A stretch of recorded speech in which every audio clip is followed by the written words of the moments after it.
Что происходит, когда жестокие слова мужа доводят его жену до предела?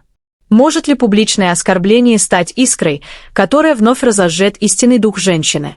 Если вы готовы стать свидетелем шокирующей трансформации и смелого восстановления достоинства, поставьте лайк прямо сейчас. Не забудьте подписаться на канал и включить уведомления, чтобы не пропустить другие вдохновляющие истории. И напишите в комментариях, откуда вы смотрите. Нам интересно знать, как далеко путешествуют эти истории. Точка перелома. Это произошло накануне вечером. Артур Беннет вошел в чикагскую квартиру с привычным холодным и отстраненным выражением лица, будто на его плечах лежала тяжесть всего города. По крайней мере, он хотел, чтобы другие в это верили.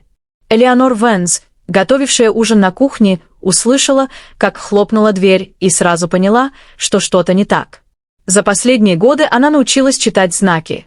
Резкий тон его голоса, тяжелый звук шагов и, что хуже всего, удушающая тишина, всегда предшествующая его гневу. «Элеонор!» — крикнул он из гостиной, даже не удосужившись поздороваться или спросить о детях, Леа и Хлое, игравших в своей комнате.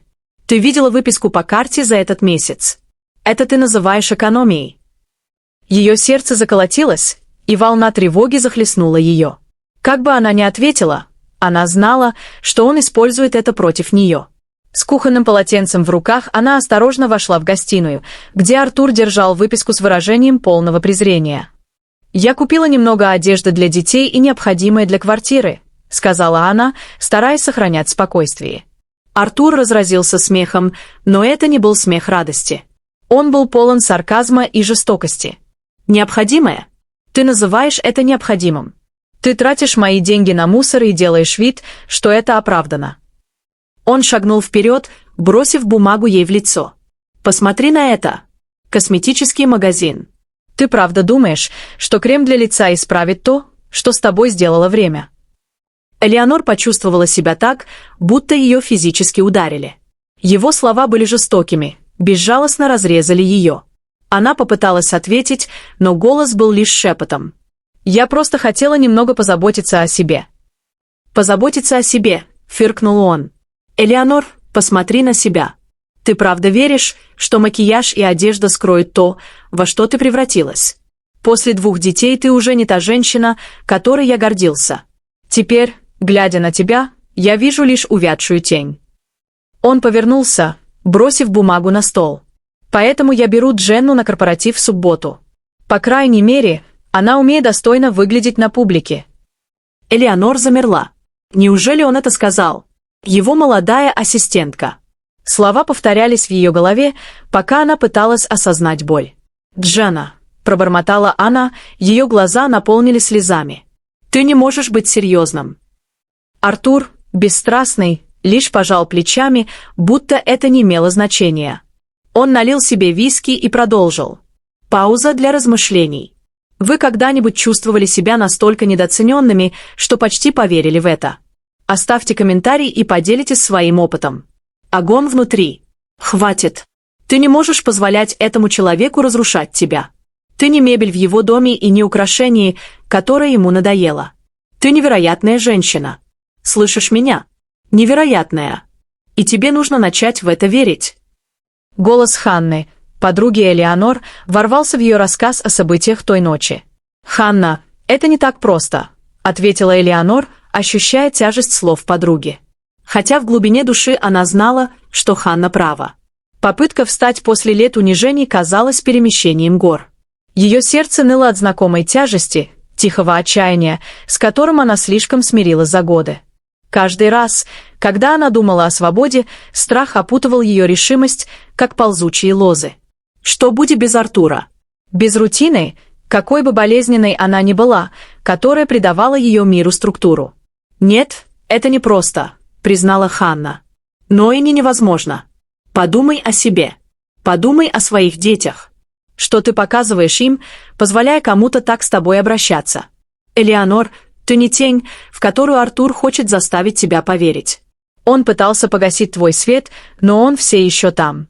Тебе нужно лишь позволить ему сиять». Ее слова глубоко тронули Элеонор. Она сидела в тишине, глядя на кухонный стол. Погруженная в мысли, Она вспоминала начало их брака, когда была полна амбиций и уверенности. Она вспомнила, как отказалась от работы графического дизайнера ради семьи, веря, что это лучшее решение для всех. Но со временем Артур лишил ее мир радости, заменив его обязанностями, критикой и тишиной. Он заставлял ее чувствовать, что она недостаточна. Она вспоминала бесчисленные ночи, когда тихо плакала в ванной, вытирая слезы полотенцем, чтобы дети не слышали.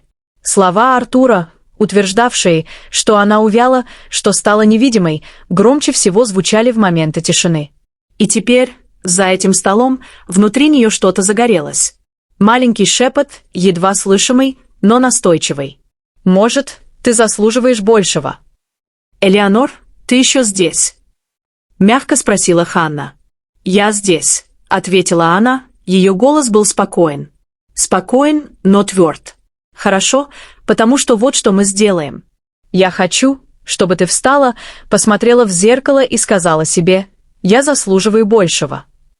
Затем подумай, что делает тебя счастливой, что тебе нужно.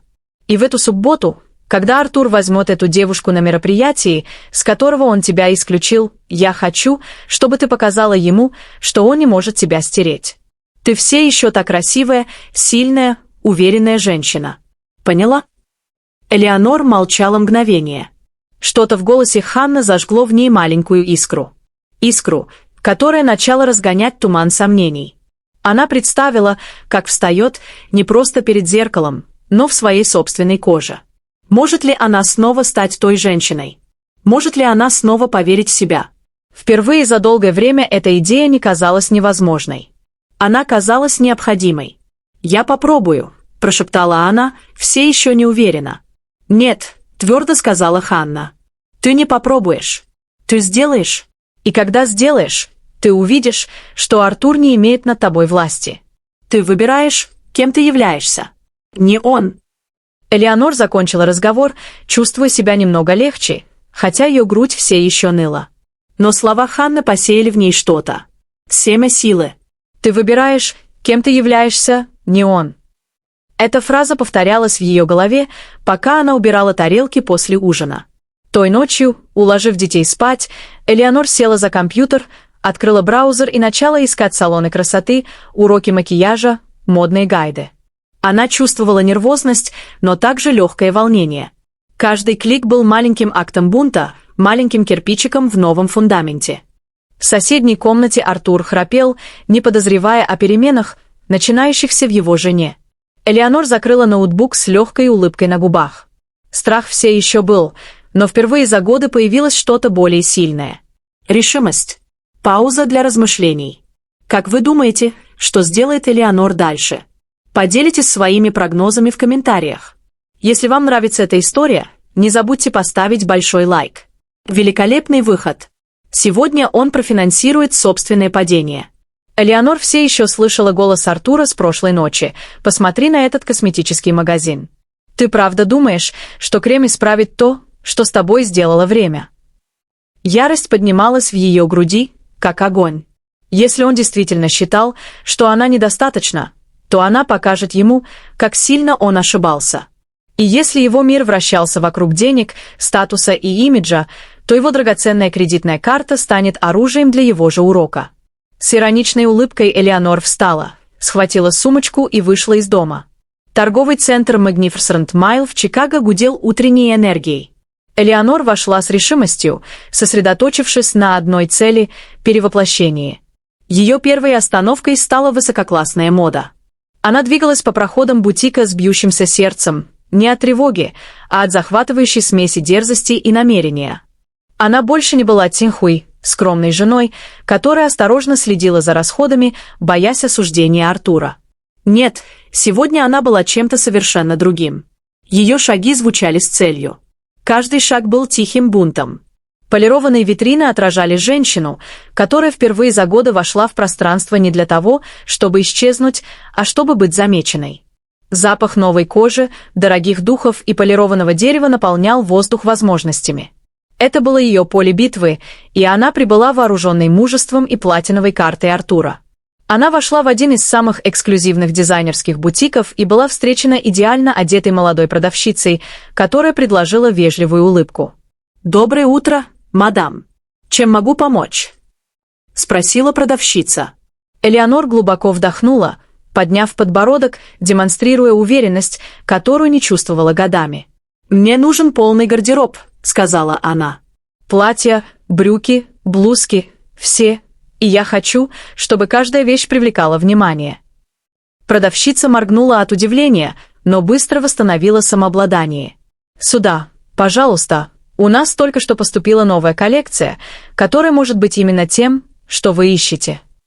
В течение следующих 2 часов Элеонор примеряла элегантные платья, облегающие ее фигуру, шелковые блузки, подчеркивающие ее цвет лица и идеально скроенные брюки. С каждым взглядом в зеркало она видела, как возвращается часть ее самой. Версия, давно похороненная под постоянным неодобрением Артура. Каждая примерка ощущалась как терапия. Когда молнии застегивались и ткань скользила по ее коже, она не просто одевала тело. Она возрождала душу. «Это красное платье», — сказала продавщица, поправляя одежду, облегающую талию Элеонор. «Выглядит так, будто создано специально для вас». Элеонор повернулась к зеркалу. Материал облегал ее, как вторая кожа, а яркий красный цвет излучал силу и энергию. Она улыбнулась, искренне довольная. «Я беру это, а также черное, изумрудно-зеленое и туфли каждому». Она вышла из бутика с руками, полными роскошных пакетов, и чувством, которого не испытывала годами. Гордостью за себя. Но она еще не закончила. Она не упустит ни одной детали. Следующей остановкой был магазин дизайнерской обуви. Она двигалась по проходам с решимостью, выбирая утонченные и смелые туфли на каблуках. Каждая пара ощущалась как заявление: «Я могу стоять сама. Я могу идти с целью». Она выбрала черные лакированные шпильки, красные бархатные туфли и классические каблуки, подходящие ко всему. Продавщица, явно впечатленная, улыбнулась, оформляя покупку. «У вас отличный вкус, мадам. Эти туфли просто потрясающие». Элеонор ответила тихой, уверенной улыбкой. «Спасибо. Я их заслуживаю». Ее голос не дрожал ни капли. Простая фраза не была произнесена с высокомерием. Она несла годы невысказанной боли, тихой стойкости и молчаливого возвращения власти. Так долго она отказывала себе даже в малейших удовольствиях. Каждая пара туфель ощущалась как часть доспехов, защищающих ее от лет сомнений и эмоционального износа. С еще большим количеством пакетов в руках она направилась к финальной части своей трансформации. Салон красоты, в который она вошла, был одним из самых эксклюзивных в Чикаго. Элеонор слышала о нем раньше, но никогда не осмеливалась переступить его порог. Теперь она распахнула двери без колебаний. Ее встретил стилист с короткой яркой прической, тепло приветствовавший ее. «Добро пожаловать, мадам. Что мы можем для вас сделать сегодня?» — спросил стилист. Элеонор села перед большим зеркалом и глубоко вдохнула, прежде чем ответить. «Я хочу полное преображение. Я не хочу, чтобы меня узнали, когда я выйду отсюда. Я хочу быть новой». Стилист улыбнулся, явно воодушевленный вызовом. «Тогда вы пришли по адресу. Оставьте все нам». В течение нескольких часов Элеонор отдалась процессу. Сначала ее волосы обработали глубоким кондиционированием. Затем ножницы с точностью начали стричь, формируя элегантный современный боб, идеально обрамляющий ее лицо. После этого нанесли теплый тон, придавший волосам яркий, сияющий оттенок. Затем она села с визажистом, который искусно работал, подчеркивая ее глаза интенсивными оттенками и смешивая землистые тени, заставляя их сверкать. Ее губы покрыли смелой, роскошной красной помадой. Уверенность и сила в одном мазке. Каждый штрих кистью ощущался как исцеляющее прикосновение. Когда Элеонор посмотрела в зеркало, она едва узнала женщину, смотрящую на нее. Это было словно перерождение. Ее руки слегка дрожали, когда она провела пальцами по новым волосам. «Что думаете?» — спросил стилист. Элеонор улыбнулась. И на этот раз это не была неуверенная или робкая улыбка. Это была улыбка женщины, знающей свою ценность.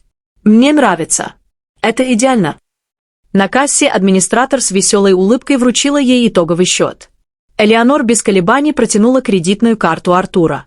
«Пусть он платит за тот ущерб, что нанес», — подумала она. Той же послеобеденной порой Элеонор вернулась домой с руками, полными пакетов. Ее дети с смехом и распростертыми объятиями бросились к ней. Но Артура дома не было. Он все еще был в офисе, вероятно, готовясь к мероприятию на выходных, наслаждаясь временем с Дженной. Элеонор поставила пакеты в свою комнату и посмотрела на себя в зеркало. Впервые за годы она не видела сломленную женщину. Она видела сильную, потрясающую женщину, возвращающую свою идентичность. Пауза для размышлений. Как вы думаете, как отреагирует Артур, увидев выписку по кредитной карте? И что думаете о плане Элеонор? Оставьте комментарий с вашим городом или страной. Нам интересно видеть, как далеко путешествуют эти истории. Окончательное противостояние. Суббота наконец настала, принеся с собой долгожданный корпоративный гала-вечер Артура. Элеонор организовала каждый момент этого дня, как генерал, планирующий решающую битву. Потому что в глубине души она именно так себя и чувствовала, будто вела войну. Это была не просто гламурная ночь.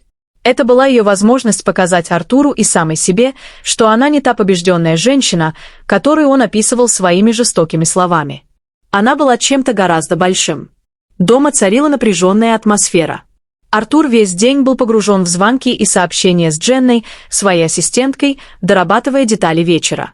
Он ушел рано, чтобы забрать ее, даже не удостоив Элеонор или детей взглядом.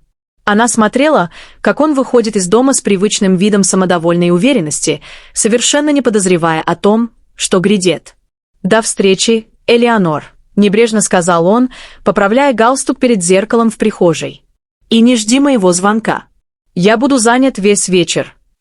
Стоя у раковины, притворяясь, что поглощена мытьем посуды, она едва повернула голову. Но внутренне ироничная улыбка скользнула по ее губам. «Тебе не придется звонить, Артур», — подумала она. «Мы скоро увидимся, и ты не будешь готов». Как только Артур ушел, Элеонор начала действовать. Она отвезла Леа и Хлою к Ханне, которая с энтузиазмом вызвалась присмотреть за ними. «Готова к грандиозному раскрытию?» — спросила Ханна с игривой улыбкой, забирая рюкзаки детей. Элеонор кивнула, ее грудь трепетала от смеси нервозности и предвкушения. «Более чем готова», — ответила она с тихой решимостью, хотя легкий блеск в глазах намекал на внутреннюю уязвимость. «Помни, что я тебе сказала», — напомнила Ханна. «Сегодня не только о нем. Это о тебе. Ты вступаешь в ту версию себя, которой всегда должна была быть». Элеонор крепко обняла подругу. Попрощавшись с детьми, она вернулась в салон для финальных приготовлений. Это был ее момент полного преображения. Сотрудники салона обращались с ней как с королевой. Как только она сняла пальто, они окружили ее, работая в гармонии, чтобы довести до совершенства каждую деталь. Ее волосы, теперь уложенные в мягкие, сияющие волны, изящно спадали. Макияж, подправленный для случая, усиливал ее взгляд и придавал ей вид женщины, точно знающей, кто она. Наконец, настало время надеть красное платье, выбранное несколько дней назад. Оно точно облегало ее фигуру, а разрез на бедре добавлял нужную долю смелости.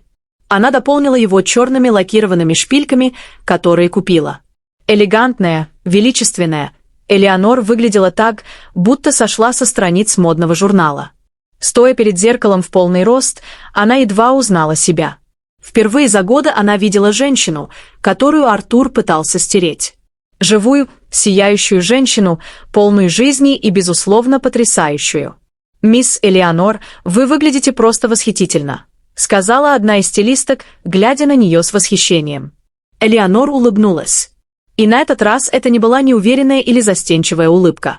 Это была улыбка женщины, знающей свою ценность. «Мне нравится. Это идеально». Грандиозное событие проходило в роскошном бальном зале отеля в центре Чикаго. Огни зала сияли, как звезды, отбрасывая теплый свет на элегантный декор. Мягкая оркестровая музыка лилась в воздухе, добавляя утонченную атмосферу. Гости, руководители, партнеры, высокопоставленные сотрудники и их спутники шли по красной дорожке в вечерних платьях и смокингах, готовые к ночи престижа. Артур уже прибыл под руку с Дженной, которая была в облегающем коротком платье, привлекавшем много внимания. Некоторые коллеги Артура обменивались сдержанными взглядами, явно неловко из-за его выбора спутницы. Но Артур, как обычно, был слишком поглощен собой, чтобы это заметить. «Артур, как дела у Элеонор?» — спросил мистер Стерлинг, старший партнер, хлопнув его по спине. Артур слегка напрягся, но сохранил небрежный тон. Она решила остаться дома. Такие мероприятия не совсем ее сцена. Он рассмеялся, но в его глазах мелькнула тень дискомфорта.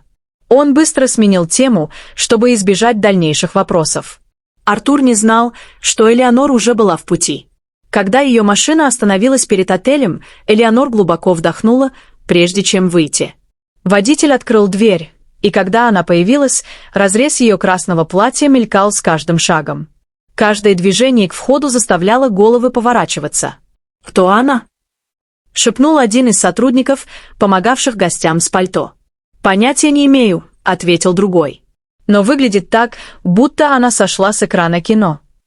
Шепот распространялся, пока Элеонор скользила через лобби отеля. С высоко поднятой головой ее взгляд был устремлен вперед, полностью равнодушный к взглядам. Когда она достигла бального зала, разговоры затихли, все глаза обратились к ней, очарованные. Что-то в ее присутствии, в ее походке, в силе ее осанки требовало внимания. Артур стоял спиной к входу, смеясь над чем-то, что сказала Дженна. Заметив внезапную тишину в зале, он нахмурился и медленно повернулся, чтобы замереть на месте.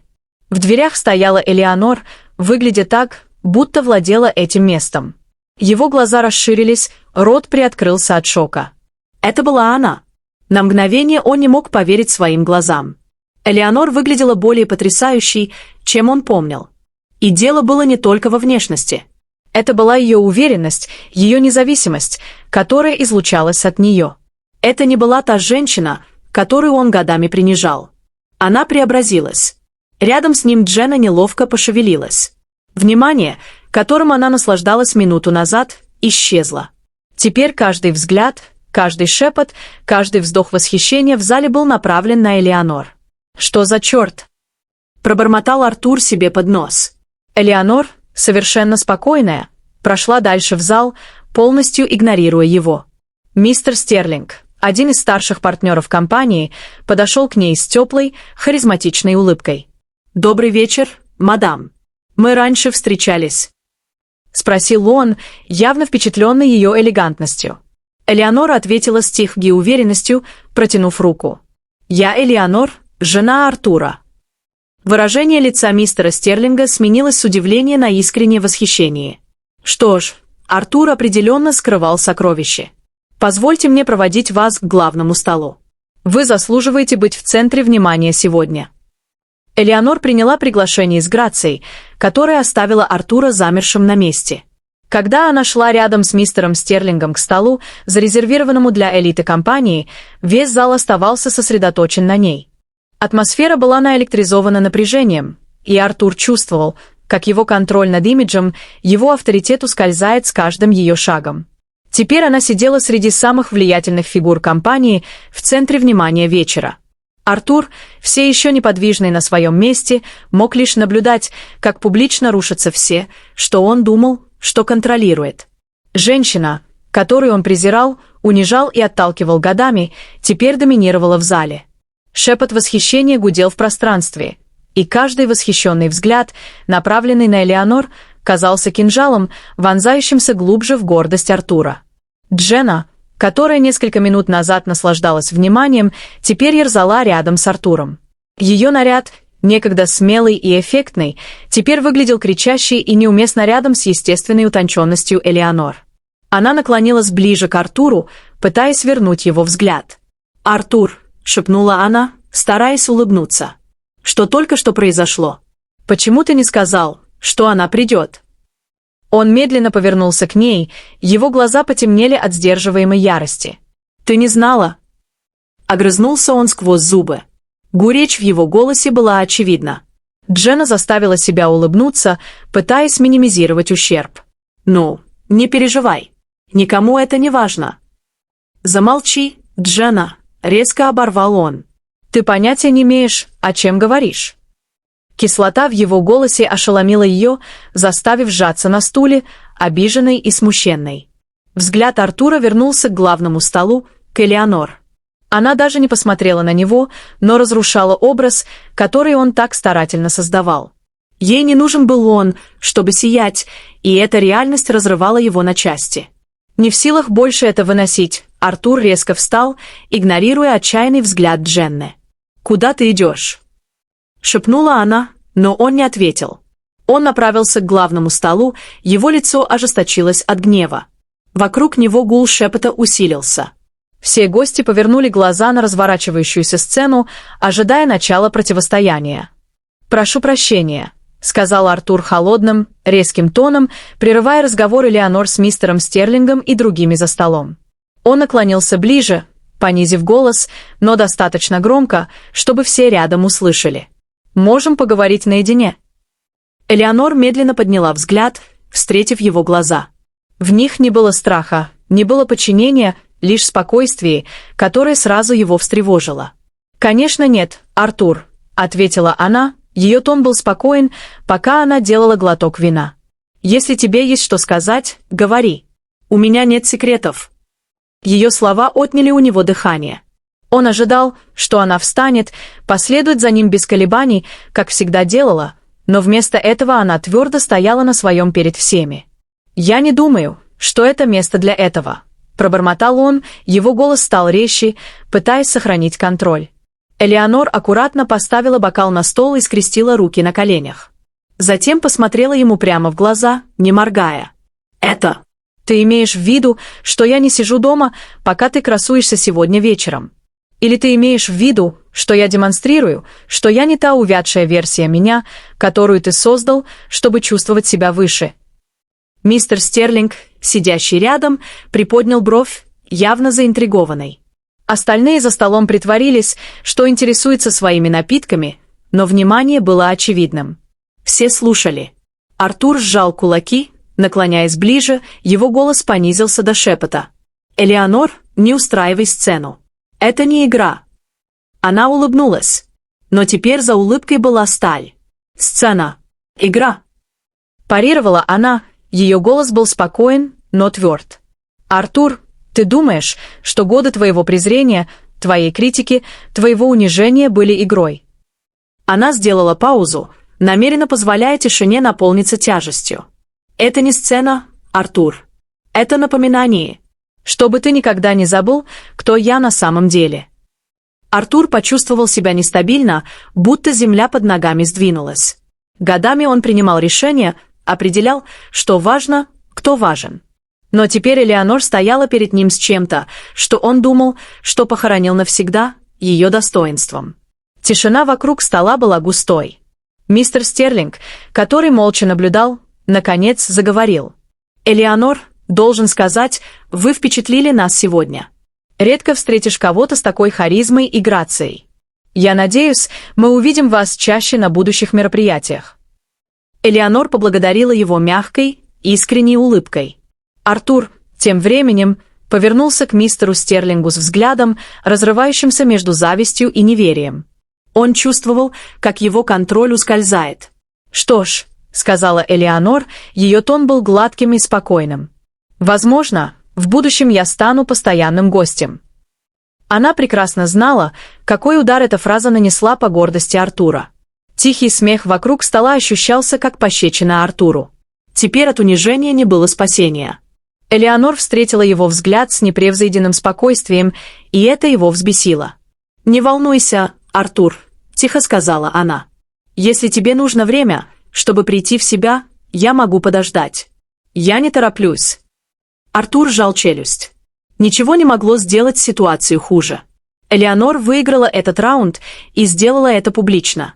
Пока она возобновляла разговор с мистером Стерлингом и другими, Артур повернулся и ушел, его плечи были напряжены, выражение лица ожесточилось.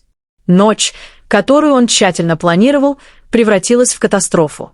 Он вернулся к своему столу, как побежденный человек, каждый шаг тяжелее предыдущего. Он чувствовал взгляды, следующие за ним, некоторые удивленные, другие презрительные. Но все они были свидетелями момента, когда его тщательно выстроенный образ рухнул. Элеонор перевернула повествование, и он понятия не имел, как вернуть его назад. Когда он добрался до своего стола, Дженна встретила его обеспокоенным взглядом, полностью осознавая, что энергия в зале изменилась.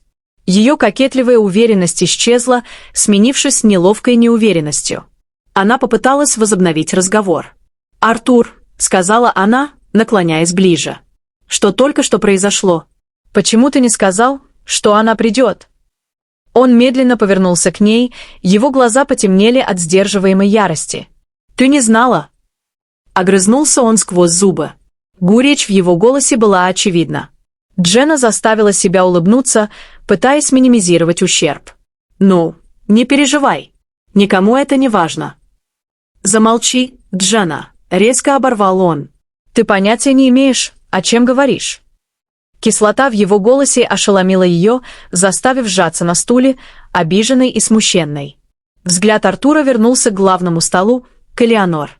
Она даже не посмотрела на него, но разрушала образ, который он так старательно создавал. Ей не нужен был он, чтобы сиять, и эта реальность разрывала его на части.